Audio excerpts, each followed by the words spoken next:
Então, o tema do jardim aparece articulado em 3 versões do jardim. O Jardim do Éden, o Jardim de Epicuro e o Jardim das Oliveiras. Tá certo? Sendo que todo o simbolismo universal do jardim se condensa aí nesses 3. E na passagem de um desses temas para o outro, se condensa também, simbolicamente, todo o processo civilizatório. Então, a pergunta básica é a seguinte: qual era a casa de Adão e Eva? A casa de Adão e Eva era o universo. Não tinha muro, não tinha fronteira. Eram pessoas que estavam perfeitamente bem à vontade no universo que tinha sido construído à medida deles. Isso é uma coisa importantíssima, porque até hoje nós verificamos que todos os detalhes do universo à nossa volta estão modelados à medida do ser humano. Se houvesse uma pequena diferença, uma diferença de fração de milímetro, né? Então a vida seria impossível, a vida na Terra seria impossível. Então, aquilo que se chama princípio antrópico, quer dizer, o universo modelado à imagem e semelhança do homem, tá certo? É uma coisa que aparece na Bíblia e que se repete na ciência até hoje. Em seguida, vamos dizer, com a queda, quer dizer, com a ruptura desta unidade, desta harmonia primordial, começa então o processo civilizatório, que é representado precisamente por Caim, o fundador das cidades. Não é isso? E Caim é acompanhado por uma maldição. Não é isso? Onde quer que ele vá, né, as pessoas estão contra ele de algum modo. Tá certo? Então, o processo civilizatório é marcado pela necessidade que o ser humano tem de controlar o meio ambiente. Então, eu já mencionei aqui a tese do Wilhelm Wöhringer no livro O Estilo Gótico, onde ele fala do predomínio do estilo geométrico na arte das tribos mais primitivas e desamparadas, por assim dizer, perante a natureza. Então, ele explica isso como uma espécie de fuga da complexidade do ambiente natural, complexidade ameaçadora do ambiente natural, para, vamos dizer, um universo mental mais compreensível e acessível, mais dominável pelo ser humano, que é o universo das figuras geométricas. Tá certo? E você só verá surgir um estilo figurativo, naturalista, muito mais tarde, após a fundação das cidades, quando o ser humano já se sente mais seguro, ele tem uma distância em relação ao ambiente natural. Então, esse ambiente natural se torna para ele, vamos dizer, um objeto de interesse estético. Antes não era de interesse estético, era de interesse prático apenas. Tá certo? E do interesse prático, vamos dizer, sempre urgente, devido à situação permanentemente ameaçadora em que o homem se encontra na floresta. Eu me lembro do grande sertanista brasileiro, Orlando Vilas Boas. Ele dizia: esse pessoal aqui na cidade pensa que índio gosta de mato. O índio tem horror de mato. Né? Só vão para o mato os índios mais experientes profissionais. O resto se cerca ali na tábua e não sai dali porque não é idiota. Inclusive, ele contou a história de 2 meninos que foram para o mato e se perderam. Né? E daí foi a FUNAI, foi a FAB, foi o Exército, todo mundo procurou os meninos, ninguém achou. Daí que tinha um pajé na outra tribo que sabia localizar qualquer coisa. Diz que o pajé chegou lá, reuniu todo mundo na tábua, fez lá a reza dele e disse: quando eu terminar, os meninos vão aparecer aí na porta. E apareceram. Não consigo explicar isso, mas aconteceu. Então, você vai ver que em praticamente toda a tribo indígena, você vê que a tábua tem uma estrutura circular. Tá certo? Quer dizer, e o círculo é evidentemente um símbolo da totalidade. Então, quer dizer, você cria uma pseudo-totalidade que te isola e te protege, quer dizer, da totalidade ilimitada. Você tem uma totalidade limitada dentro de uma ilimitada, né, evocando o tema do Aperon, do Anaximandro. Todos nós vivemos dentro de uma bolha luminosa cercada de escuridão por todos os lados. Ou seja, um horizonte de conhecimento que está delimitado dentro, vamos dizer, de um horizonte ilimitado de desconhecimento e de ignorância. Então, vamos dizer, esta é a primeira experiência fora do paraíso. Então, vamos dizer, existe um elemento paradisíaco que é a ausência de cercas, a ausência de limites. E onde você observa isso, você vê que tem um eco, tá certo, de um ideal paradisíaco. Aqui nos Estados Unidos você vê muito isso, porque quase todas as casas no ambiente rural não tem cerca. Só põe cerca quando tem um cachorro fujão ou uma vaca, alguma coisa assim. Se não, cavalo, né? Você vê muita cerca para cavalo, mas geralmente separada da casa. A casa mesmo não tem cerca. Então, isso já é, vamos dizer, um ideal arquitetônico que eu creio que ele vem já do tempo da colônia, né, de você ter essa abertura do espaço. Né? Os camaradas que fundaram os Estados Unidos eram refugiados políticos, por assim dizer, era do grupo dos puritanos, que eram os revolucionários, tentaram uma revolução na Inglaterra, se deram muito mal, e começaram a ser perseguidos pela igreja oficial anglicana e vieram para a América em busca de uma terra onde pudessem ter mais liberdade e construir uma vida de acordo com os seus ideais. E o espaço aberto foi um dos elementos, então, fundamentais da civilização americana, porque eles sempre resolviam os problemas históricos, sociais, na base do espaço. Ou seja, surge uma dissensão dentro de uma cidade ou dentro de uma igreja, sai muita briga por motivos teológicos. Eu entendi um versículo assim, você entendeu ao contrário. Então, em vez de se matar, o que eles faziam? Saiu, o grupo dissidente fazia com aquela aldeia o mesmo que eles tinham feito com relação à Inglaterra. Eles vão embora e fundam outra aldeia onde todo mundo segue a sua seita. Quem não gostar, vai embora e funda outra seita. Então, esta abertura do espaço foi para eles uma espécie de reminiscência paradisíaca. Quer dizer, nós estamos aqui num lugar onde ninguém precisa ser oprimido, porque se você não gosta da situação aqui, você vai mais para dentro. Até chegar, evidentemente, ao último limite. Daí você encontrou o Oceano Pacífico, falou, agora ferrou, não tem mais para onde ir. Então, em várias cenas do filme apareço eu falando no jardim sobre o simbolismo do jardim, tá certo?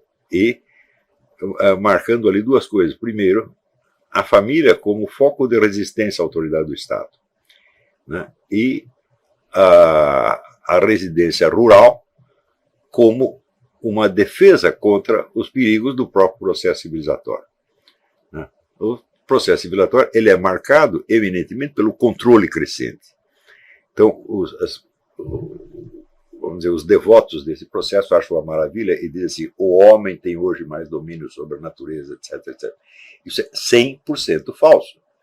Quer dizer, uns homens têm mais domínio sobre outros homens. E, de fato, os que têm domínio são poucos e os que dominados são muitos. É inevitavelmente assim.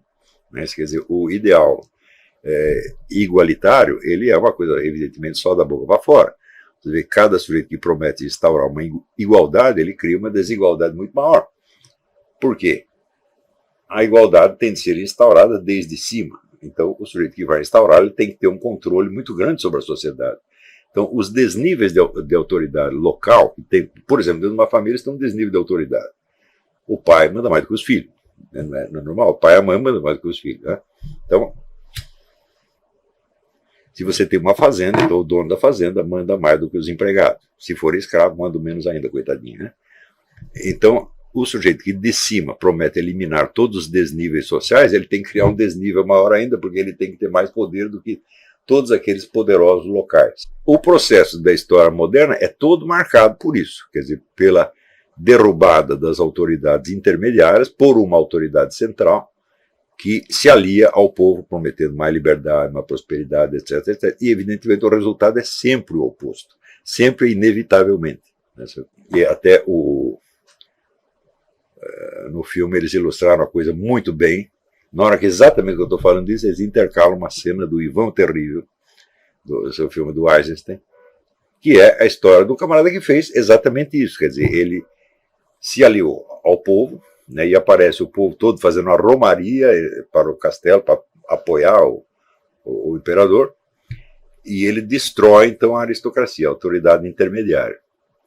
Destruição das autoridades intermediárias por um poder central é uma das marcas do processo civilizatório universal. Isso não tem exceção. Tá certo? Você vê que na Constituição das Nações Modernas, que é, vamos dizer, também um dos temas do livro, em todas elas o processo foi o mesmo. Como é que se fundou Portugal? Né? Então, o rei, durante a Idade Média, o rei era apenas um primus inter pares, quer dizer, ele era um senhor de terra, como os outros, um pouquinho mais rico do que os outros, cada um com seu exército particular. E o rei de Portugal, Dom Afonso Henriques, inaugura a era das nações modernas, criando, vamos dizer, o primeiro Estado moderno, que foi Portugal. E como é que ele fez isso? É simples, durante a noite ele saltava a janela dos seus vizinhos, cortava-lhes a garganta e dizia, agora tudo isso é meu. E assim foi, de feudo em feudo, tomando tudo. Ele liquidou toda a aristocracia e virou dono de tudo, e daí virou um reino. Tá certo? Então foi o primeiro, vamos dizer, Estado moderno, e o primeiro lugar onde houve efetivamente uma concentração de poder. Este processo, em outras nações, durou séculos. Portugal foi muito rápido, por ser pequenininho, evidentemente, né? Mas ainda no tempo de Luís XIV, que tinha o maior exército da Europa, esse é um exemplo que eu lembro sempre, para aqueles camaradas que acreditam que é a história da liberdade crescente, outro tema do livro e tema do filme também, né? O Ernesto Croce falava história como história da liberdade. Mas é exatamente o contrário, história como história do controle, história como história da tirania, né? História como história da autoridade, né? E ainda no tempo de Luís XIV, que era um governo tremendamente centralizador e burocrático, ele, para formar o exército, ele tinha que ir de cidade em cidade e pedir, pelo amor de Deus, para as pessoas se alistarem. Não havia ainda o recrutamento obrigatório que veio com a Revolução Francesa. Quer dizer, um dos motivos da Revolução Francesa é que o governo do antigo regime queria fazer o recrutamento militar obrigatório, e daí muitos militares ficaram revoltados com isso, o pessoal da população também não gostou, e daí fizeram a revolução e instituíram o recrutamento militar obrigatório. Quer dizer, fizeram exatamente aquilo que aqui se opunham. E isto, vamos dizer, é uma constante na história moderna, né?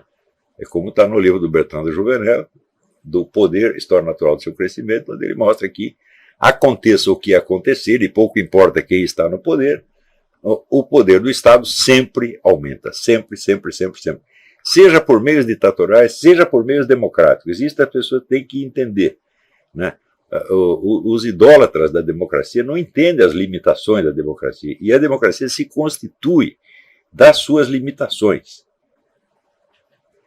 Esquece o que é um direito, né? Direito dá a impressão que é um negócio bonito, quer dizer, aumenta o meu espaço de ação. Mas acontece que o direito, substantivamente, ele é uma obrigação que um terceiro tem com você. Para você dizer, as crianças têm direito à educação. Fala, bom, isso quer dizer que alguém tem a obrigação da educação para elas. E se dizer, olha, você tem direito a tal coisa, mas ninguém tem a obrigação de te dar essa coisa, você não vai ter coisa nenhuma, né? Então, é que lembrar Simone Weil, num livro maravilhoso chamado L'Enracinement, o Arraigamento, um dos grandes livros do século XX, né?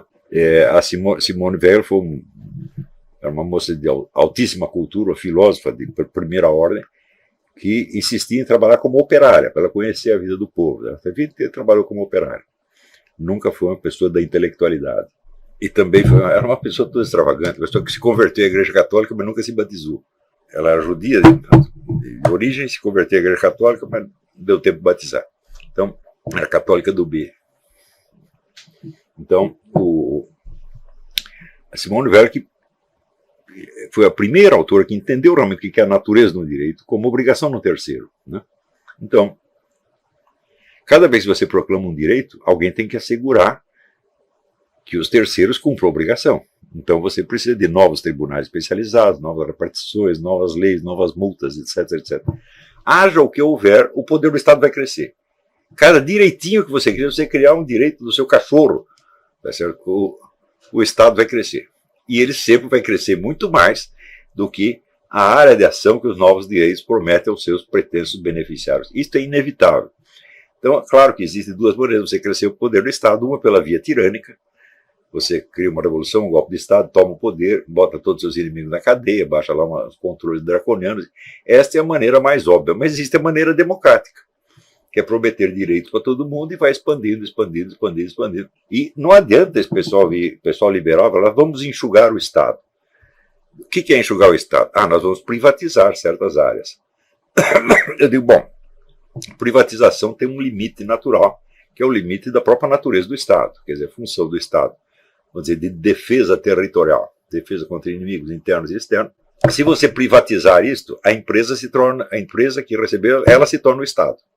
Então, privatizar e vira apenas um flatus vocis, não quer dizer absolutamente nada. Tem gente que diz, não, nós precisamos privatizar o exército, precisamos privatizar a polícia, privatizar tudo. Bom, privatiza tudo, a empresa que pegar será ela o Estado, e simplesmente mudou de nome. Enquanto Karl Marx diz, não, nós vamos eliminar o Estado através da Revolução Socialista. Seja pelo meio liberal, pelo meio socialista, você vai chegar na mesmíssima coisa. E como é a eliminação do Estado na perspectiva comunista? É o seguinte, primeiro o Estado se apropria de tudo. Ele é o dono de todas as propriedades, todos os meios de produção, etc, etc. Então, daí como tudo virou Estado, não existe mais o Estado como entidade distinta da sociedade. Ele é a própria sociedade. Não porque ele se eliminou, mas porque ele engoliu a sociedade. Tá certo? Então, é claro que a eliminação do Estado na perspectiva comunista é apenas uma bolha de sabão. Não existe, é um jogo verbal, é uma piada, na verdade. Né? Então, pelo meio liberal, você pode privatizar certas áreas, sobretudo aquelas que têm importância econômica.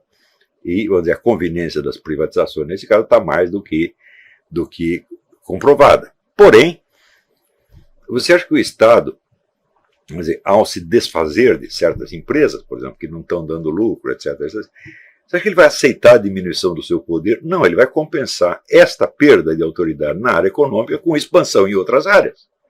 Por exemplo, agora nós temos mais progresso, a economia está progredindo, então nós precisamos de dar mais educação às pessoas.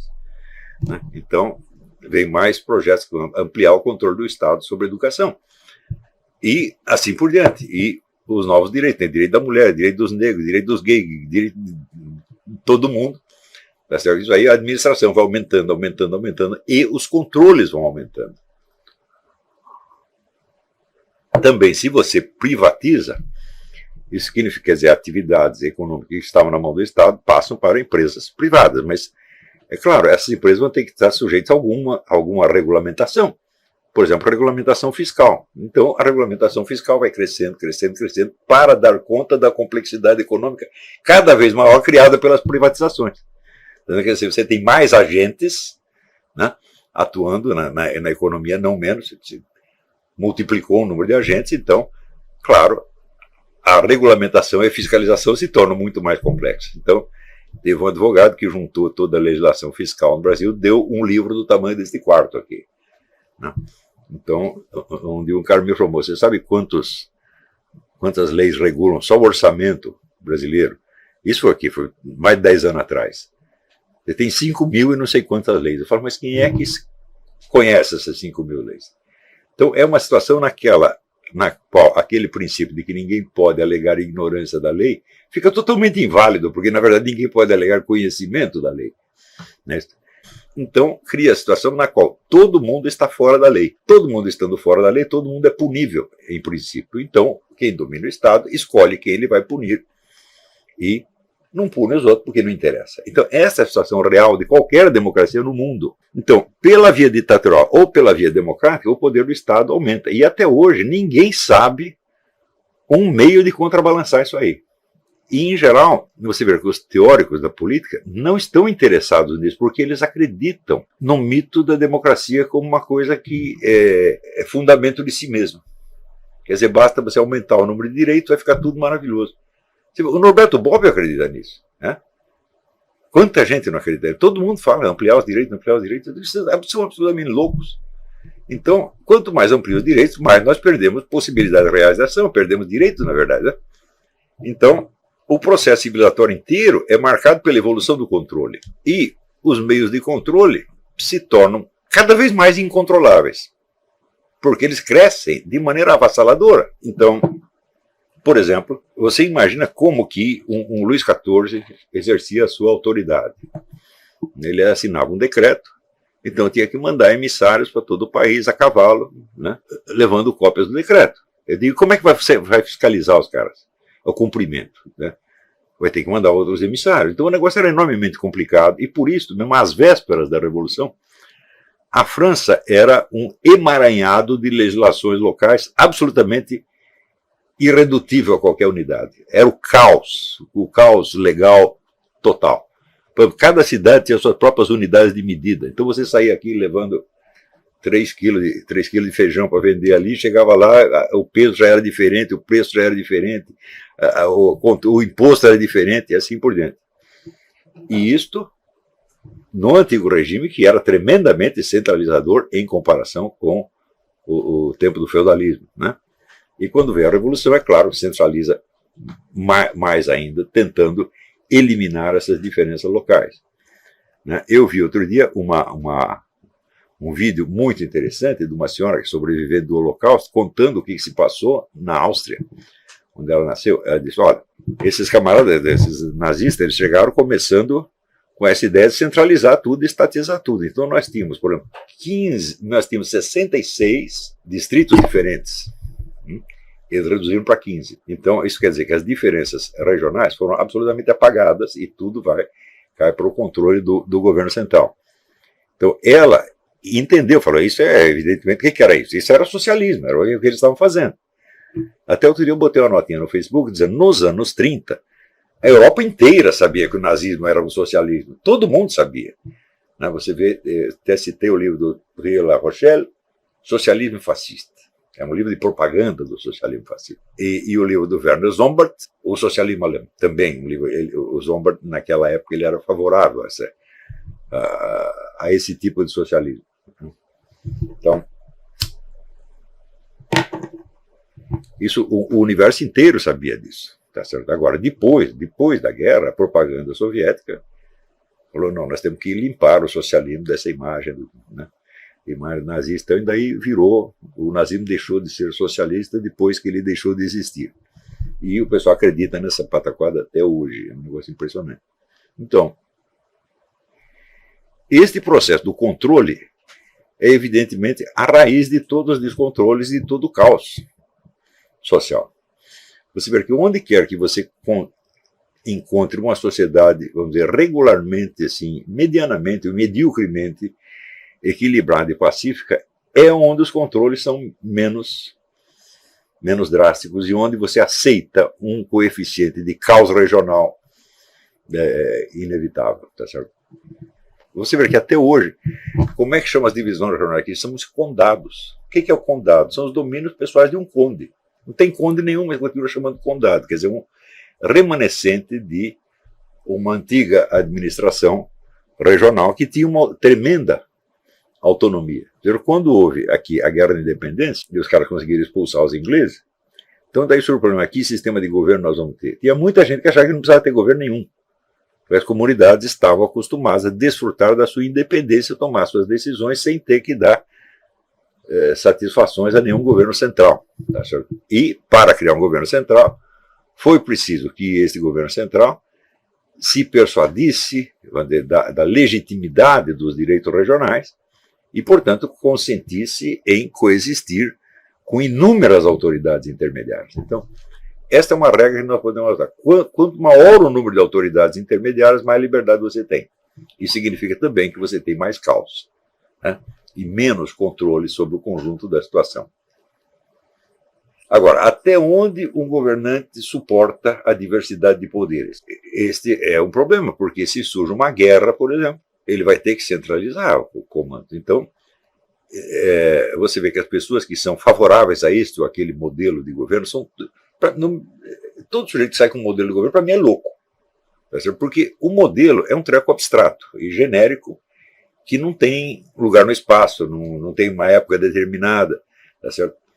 E o que decide, de fato, o regime de governo são as circunstâncias.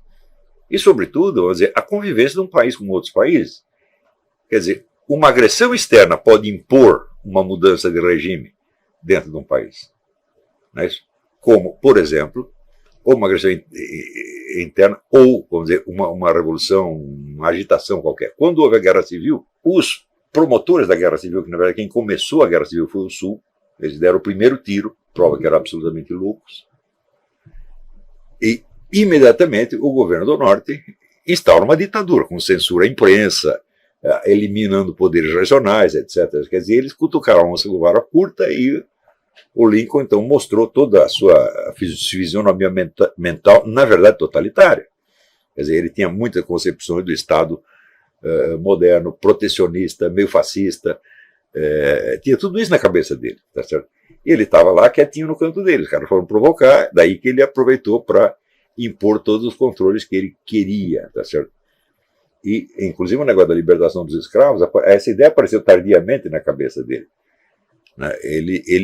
Existem 10 ou 15 declarações do Lincoln no seguinte sentido: não fizemos a guerra para libertar os escravos. Ponto final. Ele disse isso 20 vezes.